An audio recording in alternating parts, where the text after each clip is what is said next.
Muitas pessoas ultimamente têm falado bastante sobre ansiedade. Ansiedade. O que será que gera na mente e no coração de uma pessoa que está insegura, não está descansando com relação a tudo que está acontecendo ao seu redor e alguns também algo que está acontecendo na sua própria vida, na sua própria família, as notícias, e agora na escola, e os nossos filhos na escola, sobre várias ideologias, bombardeados por várias linhas filosóficas, ensinos que muitas vezes são ensinos não da palavra de Deus. Pensando em criar os nossos filhos num ambiente onde tantos filhos estão sendo criados sem os pais. Como uma jovem de 13 anos, causando dificuldade para a diretoria da sua escola, e os pais conversando com a sua mãe. A mãe disse: eu saio de casa às 7 da manhã e volto às 19 horas. Às 7 da noite. Eu não tenho tempo. Eu chegando ainda à noite, eu preciso preparar, limpar a casa, preparar o alimento para o dia seguinte. Eu não tenho tempo. E aquela menina dando problemas e dificuldades onde estuda. O que será? Como será o futuro dessa jovem? E se nós vamos colocar tudo isso na nossa mente, muitos ficam: e aí? E a minha faculdade eu não vou conseguir pagar? Meu emprego será que virá o novo? Ou vou ser mantido neste? A minha saúde? E etc, etc. Crises existenciais de todas as maneiras. Queridos, não temos outro lugar seguro senão nos braços do Senhor Jesus Cristo, que torna para cada um de nós aflitos, situação tão comum em nós e em nossos dias, mas deve tornar comum o lugar do nosso descanso também. É um Deus que se torna homem, mistura com o homem, identifica com o homem e participa das aflições, das tristezas, das angústias do homem. E por isso que nós podemos conversar sobre ele, sobre a nossa vida. Eu estou aqui procurando um texto que veio na minha mente, em Hebreus capítulo 14. Hebreus, não é 14.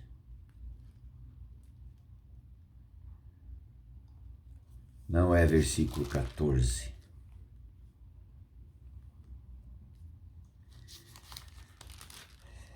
Mas não tem problema nenhum, não.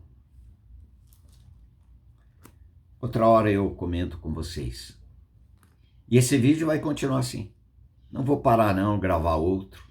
Veio na minha mente, mas deve ser o versículo 14, mas o capítulo, não estou lembrado agora, que nós devemos comparecer junto ao trono da graça para sermos alcançados por misericórdia. Queridos, o livro de Filipenses capítulo 4 lhe diz: não andeis ansiosos por coisa alguma. Caramba, como que eu não vou andar ansioso? Essa é a nossa posição. Como que eu não vou andar ansioso mediante aquilo que eu estou sendo bombardeado pela mídia, por tudo que nos cerca? Como? Não andeis ansiosos por coisa alguma, diz o Senhor. Em tudo, porém, sejam conhecidas diante de Deus as vossas petições pela oração e súplica com ações de graça. Comece a dar graças, comece dando graças, comece adorando, louvando ao Senhor, antes que venham as respostas que você e eu podemos estar entendendo que isso vai nos conduzir ao descanso e vai nos tranquilizar. Comece adorando, mas colocando diante do Senhor toda a vossa ansiedade. Colocar diante do Senhor oração e súplica, pedindo misericórdia em tudo. Mas o Senhor importa com aquilo lá, importa. Mas é tão pequeno e eu estou fazendo aquela coisa pequena um enorme. Deus olha como fosse enorme, como você vê. Porque Ele entende você. Porque Ele nos entende, Ele sabe. Uns estão mais preparados, outros menos. Um tem mais experiência, outro menos.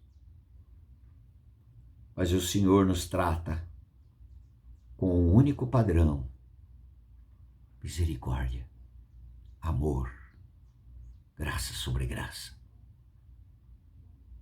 Eu compreendo você.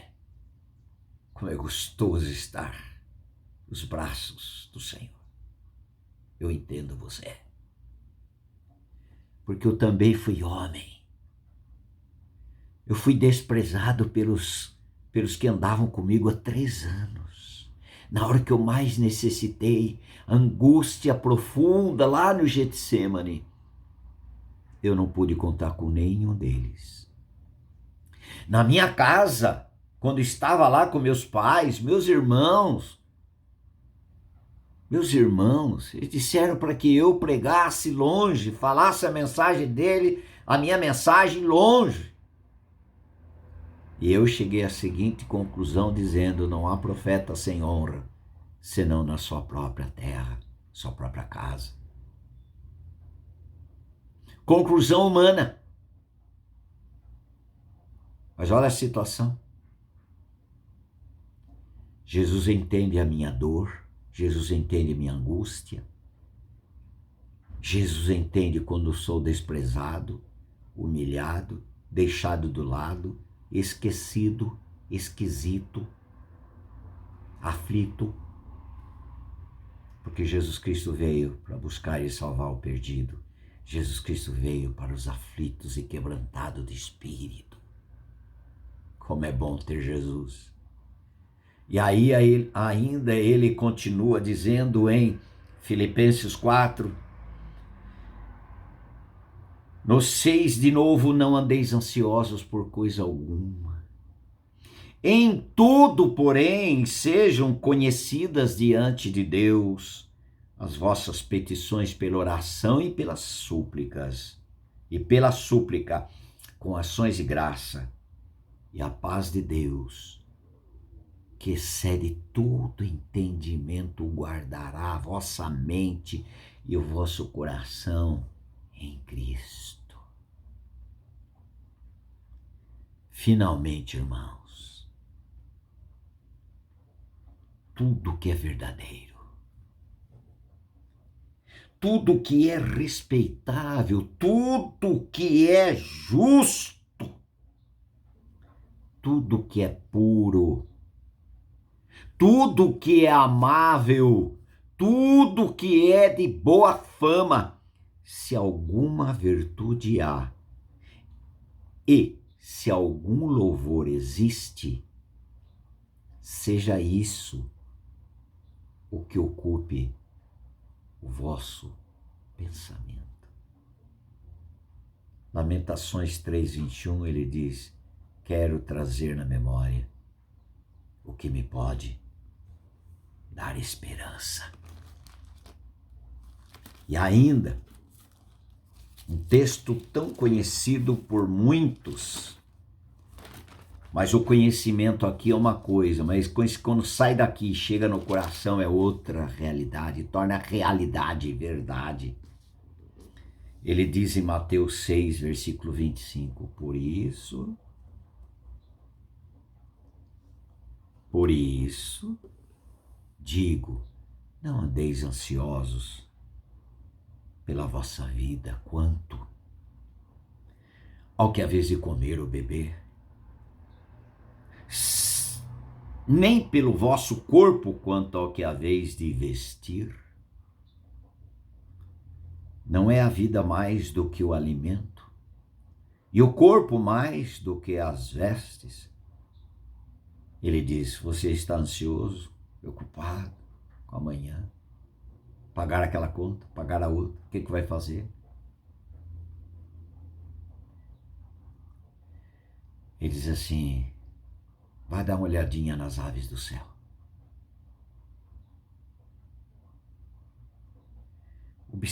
Observai as aves do céu.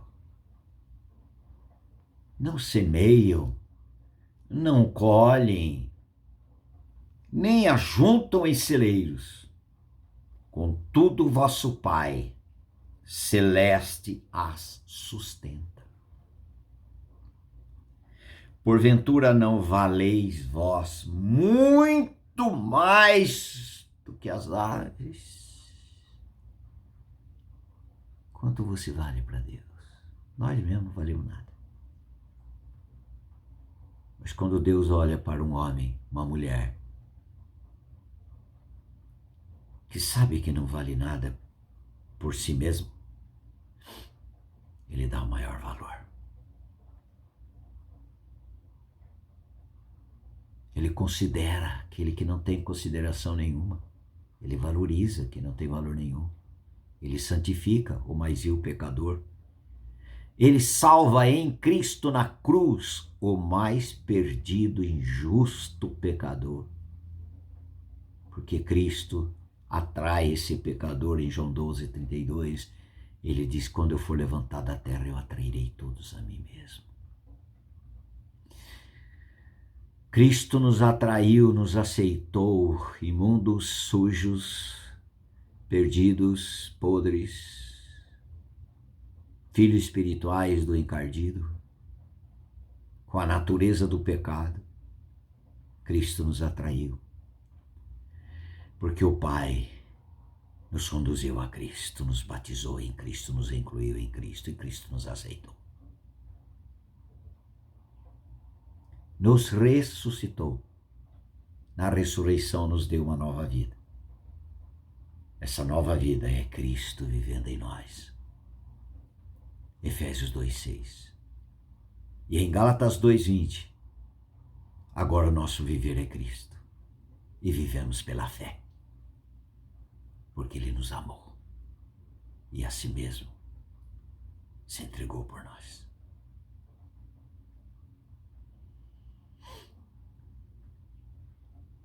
Salmo 37:5. Entrega teu caminho ao Senhor. Confia nele. E o tudo Ele fará. Tem outra tradução que diz, e o mais Ele fará. Porque na verdade até a minha parte é Ele que faz. Queridos, esta mensagem é para mim. Eu preciso trazer diariamente na minha memória o que me dá esperança. Saber que no Senhor eu tenho descanso. No Senhor é um lugar onde eu sou aceito. No Senhor Jesus Cristo crucificado é o lugar onde as minhas culpas são perdoadas, meus pecados são purificados, o meu pecado é justificado. A minha vida perdida é trocada por uma vida de alguém que foi achado de uma vida que estava morta para Deus, agora está viva para Deus em Cristo Jesus. Como é maravilhoso ter isto na mente, na memória, e saber que tudo pertence ao Senhor. Vamos em frente. Oração, ação. Até nisso é Ele que faz. É Ele que opera. Tanto querer como efetuar. Cristo. Ninguém vai ficar de braços cruzados achando que, então eu não vou fazer mais nada. É porque você não entendeu a graça. Entendemos a graça. Vamos pela graça. Vamos em frente. Vamos viver dependendo do Senhor Jesus pela graça. Vamos agir pela graça. Vamos depender pela graça. Vamos esperar pela graça. Vamos trabalhar pela graça. Vamos viver vida de santidade pela santidade de Cristo que habita em nós pela graça. Amém. Amém. Faça seu comentário. E para quem quiser caminhar mais perto, juntos, 15 991 36 1607. Podemos andar juntos. Abraço amoroso.